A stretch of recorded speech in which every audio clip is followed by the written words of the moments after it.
Hello friends, welcome back to our channel. I will review Sedmic IPO जो मार्च में open होने वाली है। मार्च की पहली आईपीओ है और डिफरेंट ब्रोकरेज का क्या व्यूज़ है ब्रोकरेज फर्म का, वो हम डिस्कस करेंगे इस वीडियो में। तो चलिए देखते हैं कि ये कब से ओपन हो रही है, कब क्लोज हो रही है। सेडमिक आईपीओ है। मिनिमम इन्वेस्टमेंट 14,157 का रहेगा और प्राइस रेंज जो लोअर बैंड है वो 1287 से 1352 का प्राइस बैंड है। एक लॉट में आपको 11 शेयर अलॉट होंगी और टोटल जो पैसा कंपनी ये इशू से पैसा उठा रही है वो 1087.45 CR।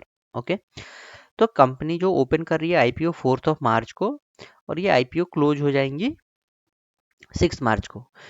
अलॉटमेंट लिस्टिंग होगी 11 मार्च को। अगर आपको अलॉटमेंट नहीं होगी तो 9 मार्च को आपकी फंड अनब्लॉक हो जाएगी। अब ये करती क्या है कंपनी? कंपनी जेनसेट बनाती है जो कि टू व्हीलर, फोर व्हीलर और जो भी जनरेटर रिलेटेड इक्विपमेंट होती है उनमें ये जेनसेट सप्लाई करती है। अब कंपनी क्या टॉप 4 में आती है इन सब चीज़ों के सप्लाई में। कंपनी फाउंडेड हुई थी 2007 में। अब ये देखो कंपनी का कौन सा, देखो प्रॉफिट तो कंपनी की आप देखो 2023 में 8.57 था, 2024 में डिप आया था और ये 2025 47.04 है। तो फ्रेंड्स मैं एक आपको रोकना चाहूँगा कि अगर आप मेरे को इस वीडियो में प्रॉपर अप्रोप्रिएट अराउंड 50 लाइक्स भी आते हैं तो मैं ट्राई करूँगा कि आपको क्या ये 2025 के फिगर्स पे रिलाई करना है या नहीं करना है, बेस्ड ऑन वेरियस जो भी कंपनी लिस्ट हुई है लास्ट 1 ईयर में उनके इस प्रॉफिट में। बिकॉज आप देखो हर एक आईपीओ के ईयर में जो भी इनकम होती है कंपनी की प्रॉफिट वो बहुत ज़्यादा होती है। वो क्यों, इसके पीछे का लॉजिक भी मैं आपको बताऊंगा। टोटल एसेट्स में फेयर इंक्रीज है इसमें 331 से 402 एंड 491 अप्रॉक्स 10% 15% का इंक्रीज आ रहा है। और सिमिलरली इन रेवेन्यू में भी फेयर इंक्रीज है बट प्रॉफिट में बहुत ज़्यादा इंक्रीज हुई है। तो शायद कंपनी कैपेक्स कर रही होगी इन सब ईयरों में। अब देखो स्ट्रेंथ तो पता ही अपने को। रिस्क देखते हैं स्ट्रेंथ की, टॉप 4 में कंपनी जो है मेजर सप्लायर है। अब रिस्क ये है कि कंपनी एक टीवीएस मोटर है, जो एक टीवीएस मोटर का है उनके लिए ये कंपनी ना 75% कंपनी जनरेट करती है रेवेन्यू अपना टीवीएस मोटर से। मतलब 75% सप्लाई जो है कंपनी का वो टीवीएस मोटर्स को जाता है। तो in case there is any adverse impact on TVS Motor तो कंपनी पे भी वो सिमिलरली एडवर्स मतलब इम्पैक्ट आएगा। अब company closely link performance two wheeler three wheeler की इंडस्ट्री में जो भी होगा, टू व्हीलर की इंडस्ट्री अगर बूम पे जाएगी तो कंपनी का परफॉर्मेंस भी बूम में पे जाएगा। बिकॉज ये रॉ मटेरियल जो भी सप्लाई करती है वो टू व्हीलर और थ्री व्हीलर पे जाती है। कोई भी adverse impact to wheeler three wheeler का डिमांड कब डिप होगा तो ये कंपनी के फाइनेंशियल परफॉर्मेंस भी डिप होंगे। अब देखिए कंपनी का जो फिनेंशियल परफॉर्मेंस है वो डिमांड मतलब ये जेनसेट के डिमांड जो इंडिया में है उससे भी ये डिपेंड करता है। इसके पे भी जेनसेट के सप्लाई परचेज पे क्या डिमांड रहता है। बिकॉज 15.37% जो कंपनी का रेवेन्यू है वो जेनसेट के सप्लाई से आता है। अगर कोई alternative source of energy like green energy, solar energy पे जाती है तो 15% का कंपनी का रेवेन्यू जो है वो रिस्क पे रहेगा। 31 मार्च 2025 को कंपनी का जो पेएबल है, ट्रेड पेएबल मतलब जो कंपनी ने अपना लाइबिलिटी रखा है ट्रेड पेएबल, करंट लाइबिलिटी होंगे मोस्टली, ये 143.04 CR का है। अगर इसमें भी डिले होती है पेमेंट में तो कंपनी के लिए ये थोड़ा सा प्रॉब्लम क्रिएट करेगा। फर्दर कंपनी का जो ये रिस्क है ये है कि कंपनी ना टॉप 10 सप्लायर से ही परचेज करती है।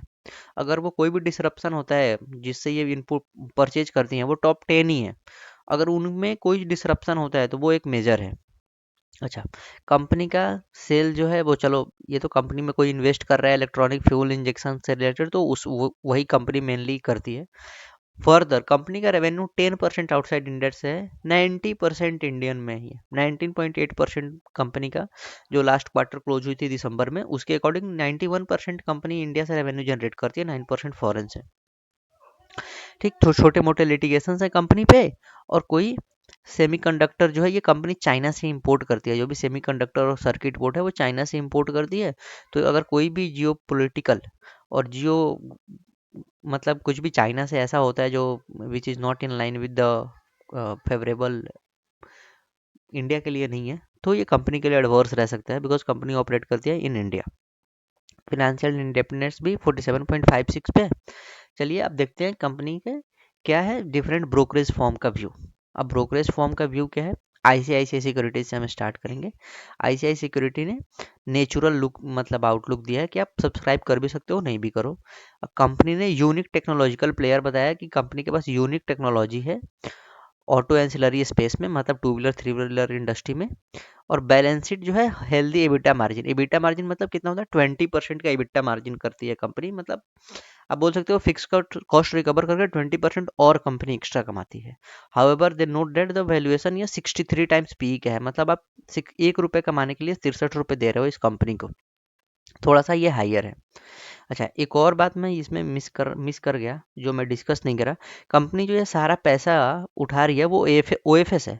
ओएफएस मतलब क्या होती है? ओएफएस कंपनी के पास ये पैसा नहीं जाएगा, जितना भी पैसा कंपनी ये मार्केट से ले रही है ये सारा जो एग्जिस्टिंग शेयर होल्डर है, प्रमोटर, वो अपना स्टेक सेल कर रहे हैं। मतलब अभी 100% प्रमोटर्स की होगी लेट से, तो वो 30% प्रमोटर अपना जितना भी उनका शेयर बनता है वो बेच के निकल जाएंगे। कंपनी इससे कोई फिनांस में एक्सपेंड नहीं करेगी या कंपनी कोई नया आउटलेट ओपन नहीं कर रही है। ठीक है, ठीक है। वेंचुरा सिक्योरिटीज ने क्या बोला है, सब्सक्राइब का रेटिंग दिया है। हाईलाइट क्या किया है, कंपनी का unique design to delivery policy है। ओईएम मतलब ओरिजिनल इक्विपमेंट मैन्युफैक्चरर है। Long term customer vehicle platform में सोर्सिंग रिकरिंग रेवेन्यू भी यहीं से आ रहा है। ठीक है। स्वस्तिका इन्वेस्टमेंट ने बोला है कि आप स्किप कीजिए इसको, अवॉइड। बी इक्विटीज ने भी अवॉइड करने को बोला है और सैमको सिक्योरिटीज ने भी अवॉइड करने को बोला है। अब सैमको सिक्योरिटीज का क्या है, बिकॉज ये बोल रही है जो करंट प्राइस बैंड है वो बहुत ही प्रीमियम है, जो कंपनी के पियर्स, मतलब कंपनी जो एक जो ये कंपनी मैन्युफैक्चर करती है जेनसेट, एक और कंपनी जो है सिमिलर कंपनी पियर्स कंपनी उसी को बोलते हैं, वो भी मैन्युफैक्चर कर रही है जेनसेट। तो उसके शेयर कंपैरिजन कंपैरिजन करोगे आप तो उनका जो कंपटीटर है उनका शेयर सस्ता है, अभी इनमें आप अवॉइड करो। अच्छा, स्वास्तिका इन्वेस्टमेंट ने भी बोला है कि कंजर्वेटिव इन्वेस्टर है, मतलब जो रिस्की इन्वेस्टर नहीं है वो स्किप कर दे। माइनर पोस्ट लिस्टिंग परफॉर्मेंस अच्छा मॉनिटर करे पोस्ट लिस्टिंग परफॉर्मेंस का। लेकिन कंपनी ने ये ब्रोकरेज फर्म है वो बोली है कि पीएटी में जो है 8x का जंप आया है, मतलब 8x मतलब 8 गुना वृद्धि हुई है कंपनी के पीएटी में, प्रॉफिट आफ्टर टैक्स में। वैल्यूएशन इनका बहुत ही अग्रेसिवली है, 120x, मतलब ₹1 कमाने के लिए आप 126 ₹127 दे रहे हो। ये आई थिंक बहुत ही हाई है। 30 मैक्स आप 20 25 या 30 के पीई पे ढूंढ रहे हो तो इंडियन मार्केट में भी 40 के पीई से ज़्यादा का तो थोड़ा सा रिस्की है। तो please let me know in comment कि आपको वीडियो कैसा लगा और क्या आप सब्सक्राइब कर रहे हो या नहीं कर रहे हो। Thanks for watching the video, thank you, bye bye.